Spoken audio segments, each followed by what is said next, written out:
2012년 9월 2일 하나님께서 주시는 말씀은 출애굽기 16장 13절에서 36절입니다.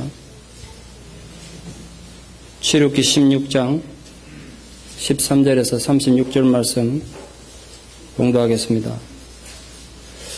광고를 다시 하나 드려야겠는데, 제가 시가 인터넷에 있다고 어디 있는지를 말 안 해줘가지고 찾느라고 헤맨다고 그러시던데 죄송합니다. 제가 미리 말씀 못 들어가지고. 저희 교회 웹사이트 들어가셔가지고 설교와 칼럼란 치시면 그 왼쪽에 박상근 목사 칼럼란이 있습니다. 거기에 치시면 시가 나옵니다. 뭐 등록하고 그래야 되는 거 아니니까 죄송합니다. 미리 말씀 못 드려서. 오늘 주신 말씀 봉독해 드리겠습니다. 저녁에는 메추라기가 지내와서 덮이고 아침에는 이슬이 진주에 있더니 그 이슬이 마른 후에 광야 지면에 작고 둥글며 서리같이 가는 것이 있는지라. 이스라엘 자손이 보고 그것이 무엇인지 알지 못하여 서로 이르되 이것이 무엇이냐 하니 모세가 그들에게 이르되 이는 여호와께서 너희에게 주어 먹게 하신 양식이라. 여호와께서 이같이 명령하시기를 너희 각 사람은 먹을 만큼만 이것을 거둘지니 곧 너희 사람 수요대로 한 사람에 한 오멜씩 거두되 각 사람이 그의 장막에 있는 자들을 위하여 거둘지니라 하셨느니라. 이스라엘 자손이 그같이 하였더니 그 거둔 것이 많기도 하고 적기도 하나 오멜로 되어 본즉 많이 거둔 자도 남음이 없고 적게 거둔 자도 부족함이 없이 각 사람은 먹을 만큼만 거두었더라. 모세가 그들에게 이르기를 아무든지 아침까지 그것을 남겨두지 말라 하였으나 그들이 모세에게 순종하지 아니하고 들어는 아침까지 두었더니 벌레가 생기고 냄새가 난지라. 모세가 그들에게 노하니라. 무리가 아침마다 각 사람은 먹을 만큼만 거두었고 햇빛이 뜨겁게 쬐면 그것이 쓰러졌더라. 여섯째 날에는 각 사람이 갑절의 식물 곧 하나에 2오멜씩 거둔지라. 회중의 모든 지도자가 와서 모세에게 알림해 모세가 그들에게 이르되 여호와께서 이같이 말씀하셨느니라. 내일은 휴일이니 여호와께 거룩한 안식일이라. 너희가 구울 것은 굽고 삶을 것은 삶고 그 나머지는 다 너희를 위하여 아침까지 간수하라.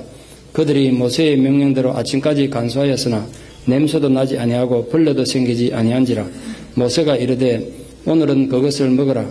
오늘은 여호와의 안식일인즉 오늘은 너희가 덜해서 그것을 얻지 못하리라. 여섯 동안은 너희가 그것을 거두되 일곱째 날은 안식일인즉 그날에는 없으리라 하였으나 일곱째 날에 백성 중 어떤 사람들이 거두러 나갔다가 얻지 못하니라. 여호와께서 모세에게 이르시되 어느 때까지 너희가 내 계명과 내 율법을 지키지 아니하려느냐. 볼지어다 여호와가 너희에게 안식일을 주므로 여섯째 날에는 이틀 양식을 너희에게 주는 것이니 너희는 각기 처소에 있고 일곱째 날에는 아무도 그의 처소에서 나오지 말지니라. 그러므로 백성이 일곱째 날에 안식하니라. 이스라엘 족속이 그 이름을 만나라 하였으며 가시같이 희고 맛은 꿀 섞은 가자 같았더라. 모세가 이르되 여호와께서 이같이 명령하시기를 이것을 오멜에 채워서 너희의 대대 후손을 위하여 간수하라. 이는 내가 너희를 애굽 땅에서 인도하여 낼 때에 광야에서 너희에게 먹인 양식을 그들에게 보이기 위함이니라 하셨다 하고 또 모세가 아론에게 이르되 항아리를 가져다가 그 속에 만나 한 오멜을 담아 여호와 앞에 두어 너희 대대로 간수하라. 아론이 여호와께서 모세에게 명령하신 대로 그것을 정갑판 앞에 두어 간수하게 하였고 사람이 사는 땅에 이르기까지 이스라엘 자손이 40년 동안 만나를 먹었으니 곧 가나안 땅 적경에 이르기까지 그들이 만나를 먹었더라. 오멜은 10분의 1 에바이더라. 아멘. 예전에 우리 한국에서 농가에서 모손들에게 1년 우리로 치면 연봉이죠. 연봉으로 주는 연봉의 그 내용을 세경 또는 사경이라 그랬습니다. 한 해 마지막 날에 섣달 금음날 줬습니다. 풍년이 들면 많이 주고 가뭄 들면 하나도 안 주고 주인 마음대로입니다. 어느 한 농가에서 섣달 금음날 집에서 일하던 여러 명의 머슴들을 주인이 다 불러 모았습니다. 당연히 머슴들은 원래 세경 주려나 보다 반가운 마음으로 갔습니다. 근데 주인이 세경은 안 주고 1인당 집단 10단씩 주면서 원래 마지막 할 일이라고 가서 새끼 꼬아오라 그랬습니다. 여러분 같은 기분이 어떻게요? 머슴들이 새끼 꼬우러 방에 모여가지고 전부 입에 욕을 합니다. 이런 구두소에 가도 주인이 어딨냐고. 섣달 금음날까지 머슴 부르면 이런 악덕한 주인이 어딨냐고. 옛날 같으면 요즘 같으면 데모라도 하겠지만 노조도 없고 그 요걸 하면서 새끼는 안 꼬고 욕만 하고 앉았습니다. 시간은 흘러가는데. 근데 그 관쪽 구석에 앉아가지고 돌쇠라는 모습은 어차피 이건 내가 할 일인데 남의 욕은 하든 말든 열심히 새끼 꼬고 있습니다. 가늘고 튼튼하게. 그 꼴을 보니까 모습들이 속이 더 뒤틀리죠. 자기들 같이 욕해야 재밌을 텐데. 그 너는 무슨 저 악한 주인한테 충성할 일이냐, 왜 충신 났다고 욕을 또 해댔습니다. 그러느라고 시간이 가고 하느라고 시간이 없으니까 이제 새끼를 튼튼하게 꼬려면 작게 넣어서 재료를 작게 넣어서 꼬아야 되는데 뭉퉁이 넣어가지고 밧줄보다 더 굵게 꼬아놨습니다. 쓰도 못하는 새끼를. 그 다음날 아침에가 새해 아침이 됐지 않겠습니까? 주인께서 모순들 불렀어요. 간밤에 꼬은 새끼들 전부 가지고 안방으로 돌아간 거예요. 또 주인 욕하느라 잠도 제대로 못 잔 모순들이 눈 비비면서 웬 또 새끼들과 안방으로 돌아라 그랬냐. 별짓을 다 하네. 그러 들어갔더니 그 안방 가운데 가득히 엽전이 쌓여 있었어요. 옛날 엽전 아시죠? 중간에 네모 뚫린 상평통보. 지금부터 너희들이 간밤에 꼬은 새끼에다가 엽전을 다 꼬우쩌란 거예요. 생각해봐서 이따만하게 굵게 해온 밧줄보다 굵은 새끼들이 어떻게 엽전을 꽂습니까? 주인이 꽂으라 그러니까 안 할 수도 없고 꼽는 신용하는데 위에다가 델롱대로 하나만 매달고 이렇게 있습니다. 전부. 주인복이 민망하게 써있죠. 근데 돌쇠는 앉아가지고 하염없이 엽전을 꽂았어요. 가늘고 튼튼하게 꽂았으니까. 그 꼴 보니까 더 민망해가지고 돌쇠 한번 쳐다보고 주인 한번 쳐다보고 머리 한번 끌고 이러고 앉았습니다. 모습들이. 돌쇠가 엽전 다 꽂고 나니까 주인이 이렇게 말했습니다. 지금 자네들이 간밤에 꼬은 새끼 줄에 꽂은 엽전이 지난 한 해 세경이다. 뒷얘기는 생략합니다. 제가. 상상에 맡깁니다. 주인은 엄청난 축복을 준비했지만 모순들을 위해서 그 보통 집에 주는 세경과 비교한들 엄청난 양이었지만 그냥 주지 않고 테스트라는 과정을 통해서 축복을 주셨어요. 그게 오늘 본문의 주제입니다. 하나님께서는 하늘에서 빛을 내리는 만나라는 엄청난 축복을 주시는데 그걸 그냥 주지 않고 테스트라는 방법, 시험이라는 방법을 통해서 주셨습니다. 왜 그랬겠습니까? 사막에서 식량이 떨어져서 위기가 만난 굶어 죽을 위기를 만난 이스라엘 백성들에게 하나님께서 두 가지 놀라운 기적을 베푸셔서 그 식량 문제를 해결하셨습니다. 밤에는 메추라기가 지면에 와서 딱 덮여가지고 고기를 먹게 해주셨습니다. 또 이른 아침엔 새벽에 만나를 빛처럼 내리게 해가지고 근본적으로 식량 문제를 해결해 주셨습니다. 그런데 만나는 그냥 주어진 게 아니라 거기에 분명히 하나님 테스트, 규칙들이 있었습니다. 하나님 세운 그 규칙을 지키느냐 안 지키느냐 그게 이제 테스트의 내용입니다. 첫 번째 규칙이 뭐냐 하면 만나는 모든 사람이 공평하게 거두어야 한다는 것이었습니다. 하나님께서는 모든 이스라엘 사람들의 1인당 한 오멜씩 요즘으로 하면 약 2리터쯤 됩니다. 그렇게 만나를 거두게 하셨습니다. 그런데 정확하게 한 오멜을 거둔다는 게 쉽지가 않잖아요. 사람마다 거두는 방법도 다르고 빨리 거두는 사람도 있을 거고 천천히 거두는 사람도 있을 거고 손이 빠르고 늦은 사람 있지 않겠습니까? 그 남들보다 많이 거둔 사람도 분명히 있었을 것이고 적게 거둔 사람도 있었을 겁니다. 그런데 많이 거둔 사람은 옆집보다 많이 거뒀다고 희희낙낙하면 돌아왔을 것이고 적게 거둔 사람은 나는 요거밖에 못 거뒀는데 어떻게 먹고 살지 걱정하며 돌아왔을 것입니다. 오늘 본문에 보면 희한한 일이 벌어졌습니다. 거둘 때 분명히 차이가 났는데 분명히 많이 거둔 자도 있고 적게 거둔 자도 있다고 그랬으니까 양이 차이 났단 말이에요. 근데 집에 와서 대박으로 대보내니까 많이 거둔 사람도 딱 한 오멜이고 적게 거둔 사람도 전혀 모자라지 않고 딱 한 오멜이었습니다. 희한하지 않습니까? 여러분은 전혀 안 희한합니다만 저는 어릴 때 이게 너무 신기했습니다. 이게 도대체 무슨 뜻인가? 그러니까 하나님께서 기적처럼 만나를 내려주셨지만 인간들이 만나를 거두는 과정에도 하나님이 개입하신 거예요. 똑같아지도록. 그게 하나님 기적이고 은혜 아니겠습니까? 여러분 누구에게나 똑같이 주어진 은혜 그게 오늘 만나의 개념이고 오늘 우리에게 부어진 하나님의 은혜의 성격입니다. 누구에게나 똑같이 주어진 은혜. 그 결과 절대로 만나를 쌓아두지 못하게 하셨어요. 만약에 만나를 거두는데 사람마다 차이가 나고 이걸 쌓을 수 있다고 만약 가정했다면 모두 집에 가 창고 만들고 만나 쌓아두라 난리 났을 겁니다. 그럼 출애굽 하에서부터 벌써 빈부차가 생겨가지고 부자 가난한 사람 막 생겨나지 않았겠습니까?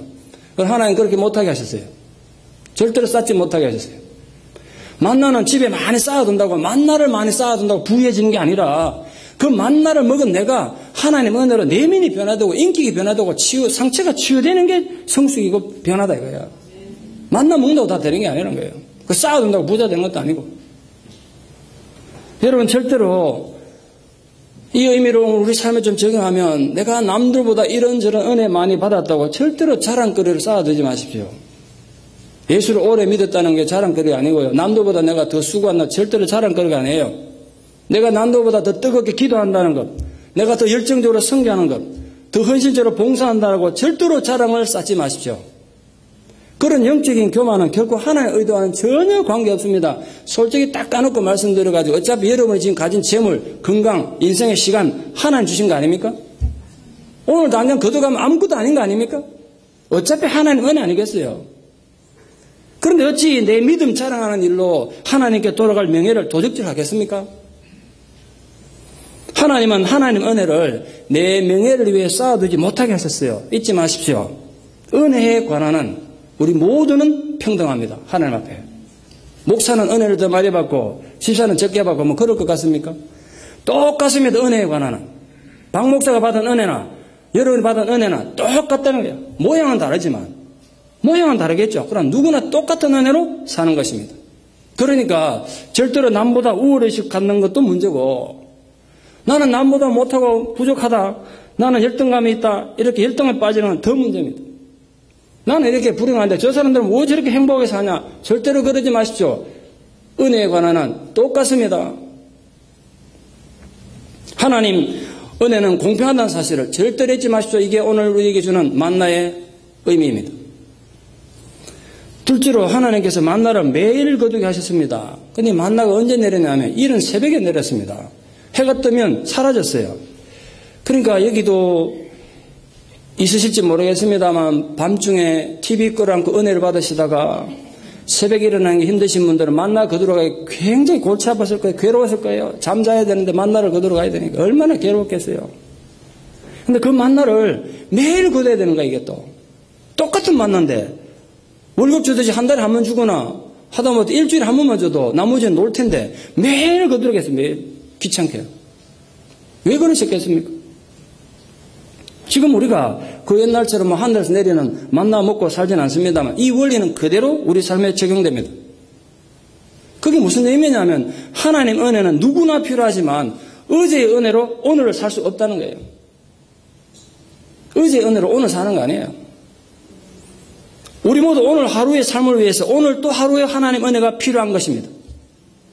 과거에 받았던 은혜를 추구하는 것만으로 오늘 살 수 있다면 얼마나 좋겠습니까? 저도 옛날에 상가산에 소나무 뿌리 좀 뽑았다 그랬잖아요. 근데 그때 그 소나무 뿌리 뽑은 거하고 오늘을 못 사는 거예요. 그럴 수 없다는 것이 오늘 말씀의 교훈입니다. 오늘의 은혜가 없이 과거에 받았던 은혜만으로는 올바른 삶을 살 수가 없습니다. 왜 그러냐면 인간의 마음이랑 아시잖아요, 여러분이. 아무리 은혜 받아도 시간만 지나면 얼마나 쉽게 변하는지, 얼마나 빨리 변하는지 여러분 너무나 잘 아시지 않습니까? 그래서 정말 중요한 건요, 지금 현재 내 마음의 상태, 지금 현재 내 믿음의 상태가 지금 내 운명을 결정하는 거예요. 과거에 여러분이 아무리 대단한 하나님 사람이었다도 지금 아니면 아닌 거예요. 그 지금 은혜가 필요한 거예요. 지금 은혜가. 지금 이 순간 나의 만나가 필요한 거예요. 죽을 병에 들었다가 기적적으로 되살아나는 사람 얘기들 많이 들어보셨으리라 생각합니다. 저 그런 사람 많이 알고 있습니다. 목회를 하다 보니까 그런 사람 참 많이 만납니다. 그들이 죽을 병에서 기적적으로 되살아났을 때는 은혜와 감사가 넘칩니다. 대단합니다. 적어도 그 순간에는 성인이 다 된 것 같고 뭐 천사가 다 된 것 같습니다. 그러나 과거의 못된 습관으로 돌아가서 하나님 은혜를 깡그리 잊어버리고 파렴치한 인생을 사는 데는 그리 오랜 시간이 안 걸립니다. 다들 보니까. 인간이 그렇더라고요. 오늘 표현을 하면 분명히 그 사람 하나님 은혜 임한 거 맞지? 안 그러면 벌써 죽어서 지금 백골이 진토되었을 텐데 여기 살아계신 분 없으세요? 하나님 은혜를 살아간 거 맞아. 은혜가 그렇게 임했어. 그런데 그 은혜에 벌레가 생기고 냄새가 나서 도저히 하나님 은혜와는 거리가 먼 파괴된 인상으로 사는 거예요. 뉴스를 통해서 이미 많이들 알고 계시겠습니다만 지난 목요일 새벽 1시경 일을 마치고 돌아가던 저희 교회 성도님 자매 부부가 4명이 차를 타고 가다가 음주운전하는 26살의 멍청한 젊은이 때문에 중앙선 침무에서 오는 바람에 정면 충돌해서 제가 사진을 신문에서 봤는데 차가 완전 납작해졌더군요.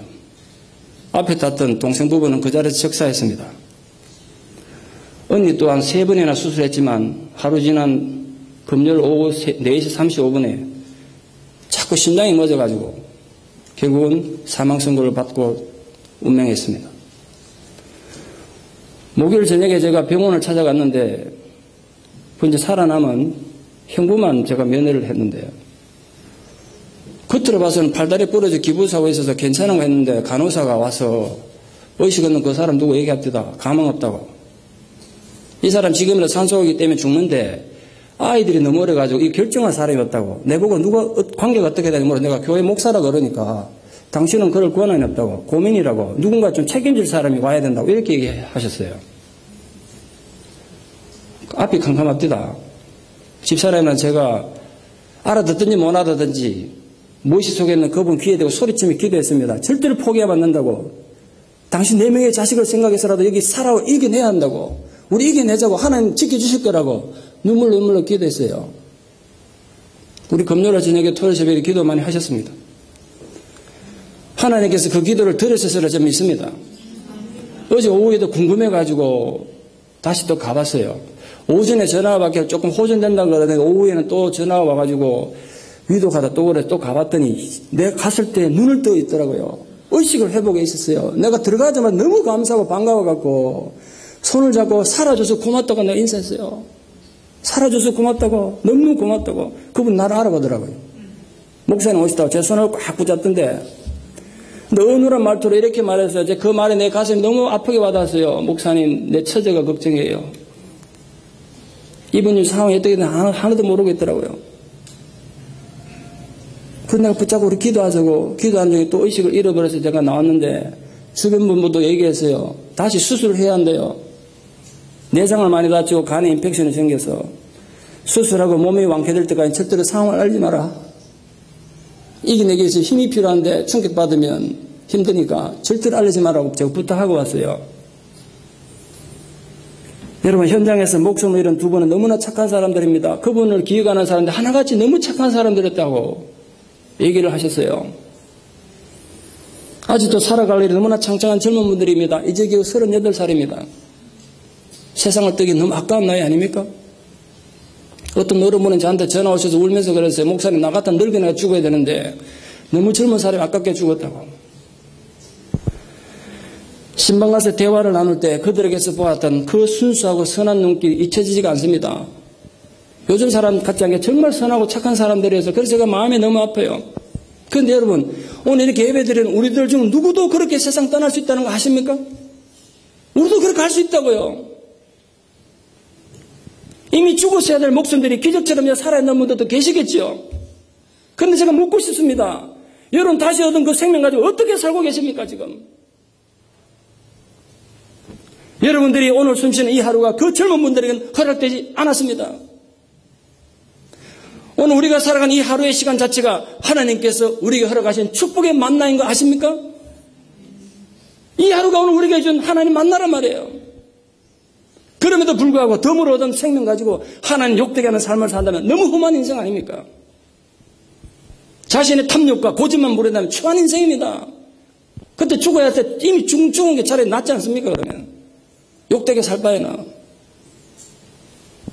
만나를 먹고 인간적으로 배부르게 살았는지 모르지만 하나님 앞에 실패한 인생입니다. 만나는 분명히 축복으로 주셨습니다. 그러나 동시에 분명히 시험으로 주셨다고 말씀하셨어요.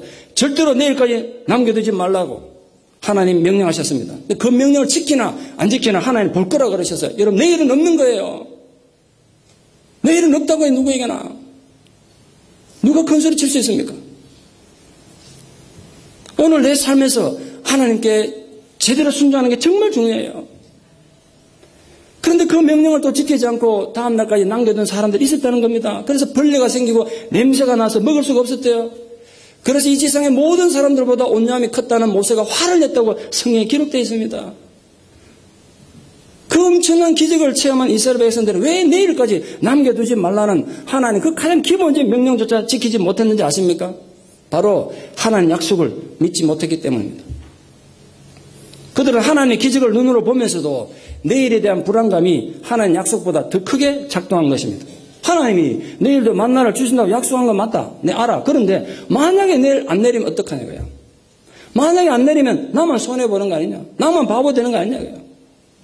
그 불안함이 그들로 하여금 만나를 감추고 보관하게 한 것입니다. 이해 못할 바는 아닙니다. 그들은 집단적으로 식량 부족으로 죽음의 공포에 함께 내몰렸던 아픔을 가진 사람들입니다. 그 과거의 아픔의 경험 때문에 식량을 비축해야 어떻게든 살아난다는 강박관념에 사로잡혔겠죠.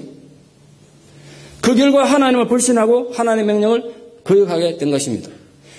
우리가 인간적으로 충분히 그런 마음 입장을 이해한다고 하더라도 이게 정말 웃기는 일이 있습니다. 정말 우습게도 그 기적을 만나를 기적으로 내리신 분은 하나님인데 그 하나님은 믿지 않고 눈에 보이는 만나만 믿은 거예요.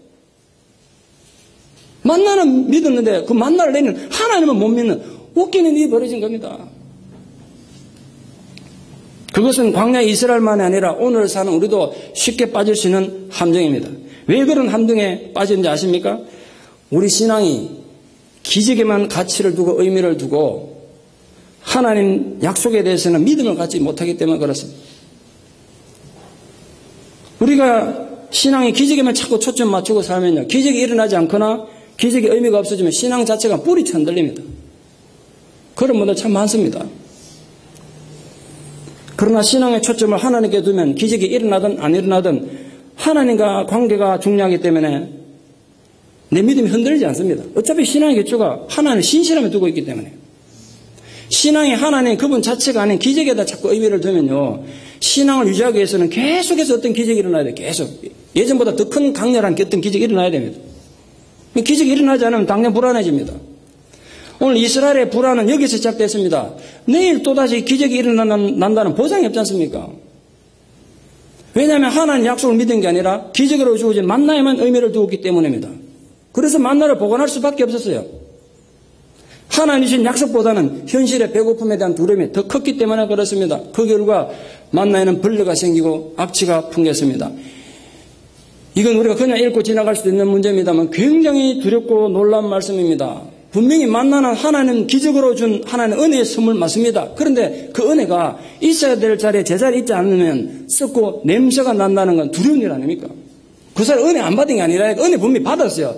그런데 있어야 될 자리에 있지 않으면 썩고 냄새 난다는 이건 자연현상이라기보다는 하나님께서 불순종하는 백성들을 내리신 하나님 징계의 결과입니다.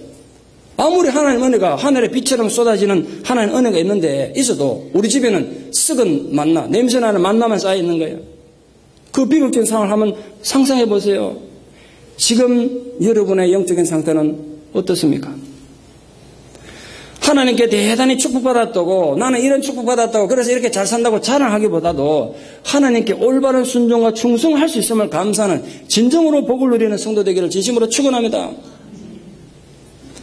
만나로 인해서 주어진 세 번째 시험은 안식일을 지키라는 것이었습니다. 본문을 자세히 읽어보시면요. 만나는 분명히 매일 내렸지만 안식일 안 내렸거든요. 근데 안식일 전날 그들이 만나를 거두어가지고 집에 와서 데워보니까 이번에는 모든 사람이 2호멜이에요. 2호멜. 그 놀란 거야. 이때가 어제까지 한 호멜인데 왜 오늘 2호멜이냐. 그래 지도자들이 모세한테 나온 거야. 큰일 났습니다.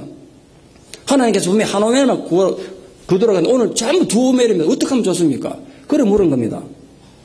그때 모세가 설명한 겁니다. 내일은 안식일이기 때문에 하나님께서 안식일을 거두러 가지 말라고 미리 주신 것이다.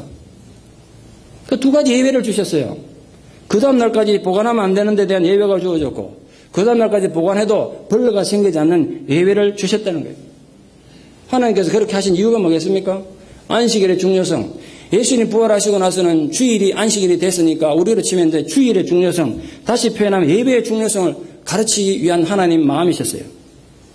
많은 사람들이 먹는 것 핑계대고 주의를 지키지 않으려고 합니다. 목구멍이 포도청이라 먹고 사는 문제가 현실적 어려움 딱 부닥치면 예배 지키기가 힘들어지죠. 이스라엘 백성들은 안식일에는 만나를 거두러 나가지 말라는 명령을 어기고 혹시나 하고 또 들판에 나갔습니다. 혹시나 하고. 이 사람들의 탐욕을 보십시오. 이 사람들이 왜 안식일에 만나를 거두러 나갔겠습니까? 그 전날 게으름 피우느라고 만나를 하루치 식량밖에 못 구해서 그랬습니까? 본문의 뉘앙스는 그게 아닙니다. 분명히 하나님께서 모든 사람에게 2호멜씩 준 거예요. 식량이 부족해서가 아니라 욕심 때문입니다. 자기 집에 지금 충분히 식량이 쌓여있지만 좀 더 가지고 싶은 욕심이 그들로 하여금 광야로 또 나가게 한 것입니다. 내일까지 만나를 남겨두지 말라는 규칙도 안 지키고, 안식일은 만나를 거두러 가지 말라는 규칙도 지키지 않는 무리들이 이스라엘 공동체 안에 함께 섞여 있다는 건 우리에게 뭘 말해주고 있습니까? 오늘 이스라엘 사람들이 하나님 놀라운 은혜로 구원받은 공동체 맞습니다. 그러나 그 안에는 하나님을 의지하기보다는 자신의 고집과 자신의 의지를 더 신뢰하는 사람이 함께 섞여 있다는 거예요. 그러니까 구원은, 잘 들으세요. 구원은 결국 개개인이 하나님과 1대1 관계에서 결정되는 것입니다. 여러분, 출애굽한 이스라엘 백성이 단체로 구원받은 거 아닙니다. 구원은 개개인이 하나님과 관계에서 결정되는 거예요. 함께 출애굽에 나온 건 맞지만 그들 각자의 운명은 이후에 하나님 앞에서 어떤 선택했냐에 따라서 전혀 다른 길을 갔습니다. 우리도 마찬가지입니다. 오늘 우리가 같은 날 같은 장소에서 같은 예배 공동체로 모여있지만 우리 단체로 구원받는 거 아닙니다. 여러분, 새카라멘트 한인장로교회 교회인데 무조건 구원받는 거 아니라고요. 여러분 개개인이 하나님과 어떤 관계에 이르냐에 따라서 전혀 다른 운명을 맞을 것입니다. 그게 성경의 얘기니까. 계속해서 불순종하는 악한 백성들 향해서 외치시는 하나님 안타까움을 들어보십시오. 너희들이 어느 때까지 내 계명과 내 율법을 지키지 아니하려느냐. 여기 어느 때까지, 도대체 언제까지? 이 하나님 안타까운 마음 속에 있는, 말씀 속에 있는 하나님 아버지 마음을 한번 헤아려 보세요. 그건 무슨 뜻입니까? 그 말 속에는 비록 너희들이 또 불순종하고 반역해도 나는 절대로 너희를 포기하지 않겠다는 하나님의 결단이 그 들어있습니다. 아직은 아니지만 언젠가는 내가 너희들을 정말 하나님 앞에 순종하는 거룩한 나의 백성으로 만들겠다는 하나님의 거룩한 집념이 거기에 들어있는 거예요. 여러분 아십니까? 절대로 하나님 먼저 우리를 포기하는 일은 없습니다. 그것만은 흔들리지 말고 믿으십시오. 여러분이 아무리 악한 짓을 해도, 아무리 세상에 머리를 흔들흔들 끔찍한 짓을 해도 하나님이 여러분을 먼저 버리는 일은 없습니다. 그게 성경의 약속입니다. 그게 하나님의 집념이라고요. 비록 내가 하나님 원망하고 불순종하는 위치에 있어도 하나님 쪽에서 우리를 먼저 버리지 않으세요. 하나님은 지금도 네 어느 때까지 그러고 살고 있을래? 제발 빨리 좀 돌아와라. 그런 간절한 마음으로 우리를 기다리고 계십니다. 그러니까 하나님의 백성들이 세상에서 아무리 성공하고 돈을 많이 벌고 세상적으로 출세를 해도 하나님의 말씀을 제대로 못 먹으면 누구나 영혼에 병들게 되어 있습니다. 누구나. 예외가 없어요. 적어도 말씀 앞에 장사가 없는 거예요. 말씀 앞에 장사가 없어. 누구나 굶으면 지쳐서 쓰러질 수밖에 없습니다. 돈 버는 것보다 더 중요한 건 그러니까 하나님의 말씀을 제대로 먹는 겁니다. 여러분 장사하는데 골똘하는 것만큼 하나님의 말씀을 골똘히 사모하는 분 되기를 축원합니다. 왜냐하면 여러분과 제가 영으로 만들어졌기 때문에, 그 영은 하나님의 말씀을 먹어야만 건강을 가지기 때문에 우리는 예배 중에 하나님의 말씀을 들으면서 하나님을 만납니다. 오늘도 그렇습니다. 이 말씀이 없으면 우리 믿음이랑 결국 미신적인 신앙이 되고 맙니다. 신앙이란 게 예수를 믿어요. 교회를 다녀요. 그런데도 신앙이 미신적으로 그러면 그 결과 아무것도 아닌 일을 벌벌 떨게 됩니다. 확신이 없고 하나님에 대한 사랑이 없으니까. 하나님의 백성들에게 그래서 가장 중요한 가르침은 하나님 앞에 올바른 예배를 드리는 중요성이다. 그걸 가르치기 위해서 안식일은 나가지 말라고 그런 거예요. 하늘에서 비처럼 내리는 만나의 축복을 받은 이스라엘 백성들이 이 하나님의 규칙 앞에서 그들 스스로 선택해야 될 몇 가지 삶의 자세가 있습니다. 그 선택에 따라 그들 운명은 달라질 것입니다. 그건 결국 개인의 책임의 문제인데 이건 오늘 우리에게도 너무 중요하기 때문에 우리가 정말 정신 차리고 정리할 필요가 있습니다. 첫째, 만나를 구할 때, 만나가 내렸을 때 각자의 양식은 각자가 직접 거둬야 한다. 이게 규칙이었습니다.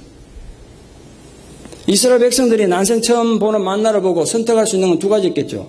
이 만나가 정말 우리에게 주시는 하나님 축복의 양식이구나. 우리 거두어서 이걸 먹고 살아야 되는구나. 이렇게 해서 거둘 수도 있지만 저거 먹는다고 사냐. 그리고 무시하고 밟아버리고 무시하든지 둘 중에 하나를 선택해야 했습니다. 만나가 비처럼 내리는 상황이 이스라엘 백성들의 배고픔을 저절로 해결한 거 아니라는 거 잊지 마십시오. 만나가 내렸다고 해서 배고픔이 사라진 거 아닙니다. 은혜가 왔다고 해서 내 문제가 저절로 해결된 거 아니에요. 각자가 하루 양식을 위해서 직접 나가서 만나를 거두는 수고를 해야 했습니다. 그건 개인의 책임이에요. 오늘 또 내게 주어진 하루 몫의 만나를 내가 거두는 건 내 책임이란 거예요. 이건 오늘 우리에게 너무 중요한 교훈입니다. 우리 또한 오늘도 말씀을 듣고 그 말씀을 내 자신에게 받아들여서 내 자신의 것으로 만드는 건 내 책임이에요. 아무리 하나님의 말씀이 소나기처럼 우리에게 쏟아져도 그것을 나의 말씀으로 거두어드리는 건 내 책임이라는 거, 내가 해야 할 일이에요. 여러분 아십니까? 하나님께서 굶어 죽어가는 이스라엘 백성들에게 입 열고 강제로 음식 먹인 거 아니라는 거. 마찬가지로 하나님께 여러 머리를 외과 수술해가지고 머릿속에다 하나님의 말씀을 강제로 집어넣어주진 않습니다. 절대로 그렇진 않습니다. 여러분 의지로 말씀 앞에 반응하셔야 합니다. 이게 지금 내게 주는 말씀이구나. 아, 내가 이렇게 살면 안 되는구나. 여러분 의지로 말씀하셔야 됩니다. 또는 말씀을 듣긴 듣는데 그냥 감탄만 하고 있거나 지적인 만족에만 머문다면 우리 실제 삶에 아무런 유익을 주지 못하지 않겠습니까? 우리가 말씀에서 어떤 정보를 얻는 거하고 진리를 내 삶에 적용해서 실천하는 건 전혀 다른 문제지 않습니까? 작은 말씀이라도 그 말씀을 듣고 깨달으면 우리 삶에 적용할 때 우리가 영적으로 성장하는 거 아니겠습니까? 그 책임이 각자에게 있다는 각자에게. 둘째로 저는 어릴 때 이 부분을 생각하고 혼자 고민도 하고 생각하면서 웃은 적도 있는데 왜 하나님께서 이스라엘 백성들이 배고파 굶어 죽어 가고 있는데 음식을 완성품을 안 주고 재료로 주셨냐? 애들 보는 만화 영화에 하늘에서 막 음식이 쏟아지는 게 있더라고. 왜 그런 식으로 안 줬냐? 햄버거 딱 포장해가지고 막 떨어뜨리면 우리가 딱 주워 그냥 먹으면 될 텐데 이거 그래 안 주고 재료로 줘, 재료로. 그걸 갖고 음식을 만들어야 먹고 살아요. 왜 그러셨겠습니까? 여러분 만나를 재료로 해서 음식을 만들어 먹는 거 각자 책임입니다. 분명히 기억하십시오. 하나님 만나를 비처럼 내렸지만 강제로 입에 넣어 음식으로 만들어 넣지 않았다는 거. 집에 만나면 잔뜩 쌓아놓고 음식 안 만들면 굶어 죽는 거예요. 오늘 우리도 마찬가지입니다. 내가 말씀을 듣고 그 말씀을 내 양식이 되도록 만드는 것, 그걸 씹어서 삭히는 것 우리가 해야 할 일이에요. 각자 다 하셔야 돼요. 이 목사가 대신 해줄 수 있는 것도 아니에요. 그건. 이건 말씀에 대한 묵상과 적용의 훈련입니다. 사단은 말입니다. 언제나 하나님 백성들을 예수 그리스도의 은혜로도 자꾸 끊어지게 만들려고 그러는데 그게 힘들기 때문에 방향을 바꿔가지고 우리를 하여금 하나님 말씀으로부터 멀어지게 만들었습니다. 말씀으로부터 멀어지게 만들어 놓으면 어떤 일이 벌어지느냐, 영적으로 성장 못하고 영혼의 어린아이 상태로 있으니까 계속 투정 부리고 불평하다가 결국은 망한다고요. 그 방법을 택한 것 같아요. 우리가 영적인 어린아이 수준을 벗어나기 위해서는 오늘 내게 주는 만나를 직접 거두어서 씹어서 삼키는 작업을 개개인이 하셔야 된단 말이에요. 마지막 세 번째로 그 씹어서 삼킨 말씀을 흡수하는 작업이 필요합니다. 우리가 식사를 하고 나면 아무리 음식을 많이 먹어도 이게 들어가서 체내에서 흡수돼야 우리 몸을 튼튼하게 하고 우리가 생활하는 데 필요한 에너지를 얻지 않습니까? 근데 먹기는 열심히 먹는데 먹는 쪽에 이게 다 배설물로 나와버리면 뭐잖아 그 사람 영양실조 걸리고 계속 그래 되면 죽습니다. 죽어요. 영적으로 똑같습니다. 광야에 만나는 매일 거두는 것만으로 의미가 있는 것이 아닙니다. 그걸 음식으로 만들어 몸에서 삼키고 흡수하는 과정을 개개인이 해야 광야에서 살아남을 수가 있습니다. 하나님의 말씀도 우리가 제대로 흡수해야 영적인 건강도 유지하고 영적인 활동에 필요한 영적인 에너지를 거기서 공급받는 겁니다. 말씀에서 공급받는 거예요. 왜 여러분이 예전에 가졌던 첨상을 잃어버린지 아십니까? 이유는 단순해요. 계속해서 하나님으로부터 영적인 만나를 공급받지 못하기 때문에 그렇습니다. 그러면 누구도요 제대로 신앙생활 할 수 없어요. 껍데기 먹고 어떻게 살겠어요? 우린 주기적으로 하나님으로부터 공급을 받으셔야 돼요. 목사도 예외가 아니에요.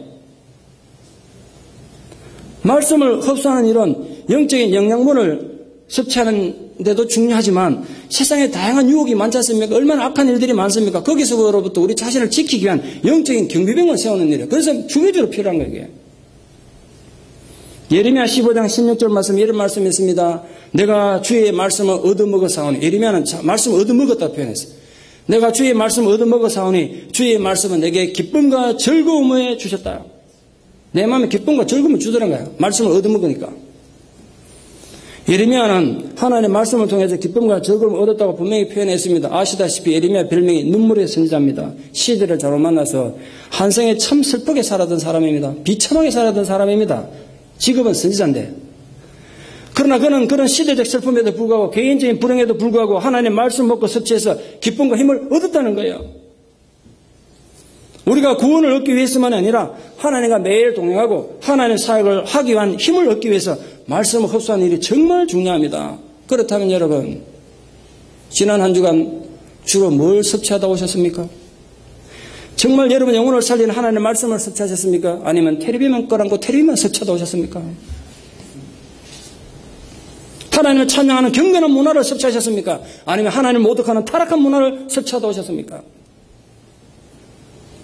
대체로 하나님께서는 성령의 놀라운 사역을 어떤 환상이나 기적에 의해서 우리에게 말씀해 주시는 것이 아니라 항상 말씀에 의해서 가르쳐 주십니다.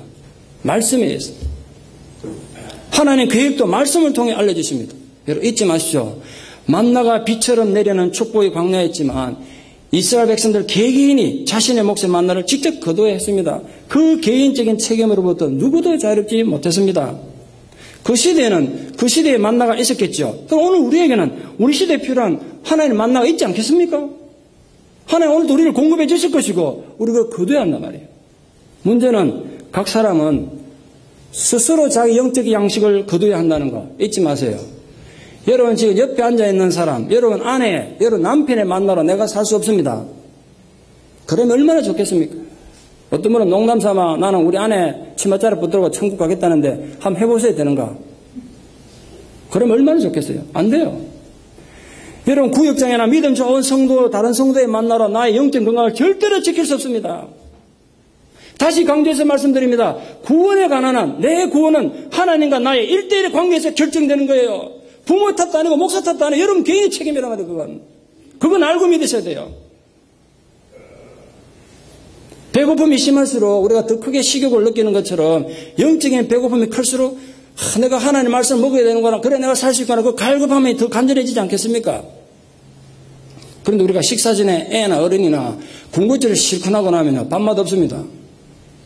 밥을 못 먹죠. 배가 부른데 지금 뭐 이래 채우나 저래 채우나 배만 채우면 될 것 같죠. 근데 계속 영양적인 영양을 골고루 갖추지 않는 그 식사를 안 하고 엉뚱한 음식만 자꾸 먹어서 채우면요, 배를 채우면 영양을 불균형에 대해서 나중에 건강을 잃어버리는 건 당연한 일입니다. 영적으로 똑같습니다. 여러분이 하나님 안에 다른 것으로 너무 배부른 분들은요, 당연히 말씀 안 찾습니다. 말씀 필요 없어. 내가 다른 거로도 얼마나 은혜 받고 산다 이거야. 지금 착각입니다. 그래가 평생 갈 것 같습니까? 이상한 신비적인 것 쫓아가지고 그것도 기쁘고 행복해. 말씀 없어도 될 것 같습니다. 순간적입니다. 절대로 그렇게 평생 살 수 없습니다. 그렇게 평생 예수 절대로 못 믿습니다. 성경이 그렇게 말하고 있지 않습니다. 주기적으로 하나님 건강한 말씀을 들으셔야 됩니다. 할 수 있는 한 힘을 다해서 배고픈 심정으로 하나님의 말씀을 찾아보시기를 바랍니다. 간절히 찾는 자가 찾는다 그랬지 않습니까?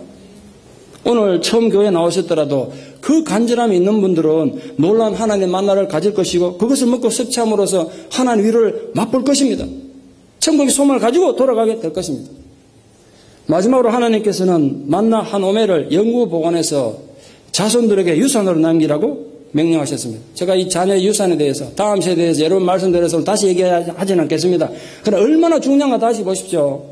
왜 만나를 후손들에게 남기라고 그랬는가? 우리 교회가 해야 될 일이 뭔가를 좀 생각해 보세요. 다시 부탁합니다. 교회 못을 하나 박아도 우리만을 위해서가 아니라 다음 세대를 생각하며 박아야 된다고. 제발 좀 말귀를 좀 알아들으세요. 지금 당장 필요해서가 아니라 다음 세대를 생각하며 못을 박으라고요. 다음 세대를 위해서 만나를 준비하고 보관하라는 거예요 지금. 우리 이래 사다 죽으면 아무 상관없잖아요. 뭐 필요합니까 우리가? 그럼 다음 세대 생각하면 생각이 좀 달라지지 않습니까?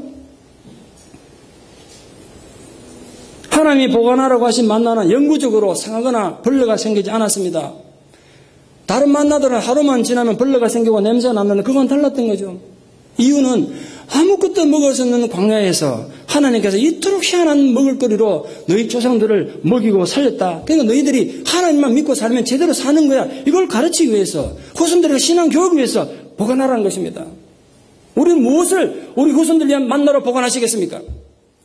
우리 다 죽고 언젠가 사라질 텐데 우리 후손들에게 어떤 믿음의 만나를 남기고 갈 것입니까? 그러려면 내가 받은 하나님의 만나가 있어야 돼요. 뭐 있어야 보관하든지 할 겁니까? 내가 받은 게 아무것도 없는데 뭘 남기겠어요? 다시 묻습니다. 세카람드 한인 장로교회는 우리 믿음의 후손들에게 어떤 마다 만나 하나님께서 우리를 이렇게 살리셨다는 증거를 남길 것입니까? 만나를 보관해서 자자손손 하나님 베풀으신 은혜를 기억하셨던 거 기억하십시오. 은혜를 기억하는 거예요. 신구약 성경 통틀어 굉장히 중요한 몇 가지 단어가 있는데 그중에 정말 중요한 단어가 기억하라입니다. 기억하라. 이스라엘 백성들은 하나님께서 자기들에게 행하신 놀라운 일을 기억하는 게 굉장히 중요했어요. 왜냐하면 그들의 신앙이 살아있느냐 아니면 타락해서 죽었느냐 하는 건 결국은 하나님께서 그들에게 베푸신 은총을 제대로 기억하느냐 못하느냐에 달려 있습니다. 이게 구약 성경 전체예요. 내용이. 이스라엘이 그들의 전 역사를 통해 가지고 하나님께서 그들에게 베풀으셨던 출애굽의 기적과 은총을 기억했을 때는 견고한 하나님의 백성들이 됐습니다. 하나님께서 우리 조상들을 어떻게 홍해를 가르고 건너게 하셨는지, 어떻게 목마름을 해결해 주시고 배고픔을 광야에서 해결해 주셨는지 기억할 때는 이스라엘은 견고하고도 강하고 담대한 하나님 군대가 되었습니다.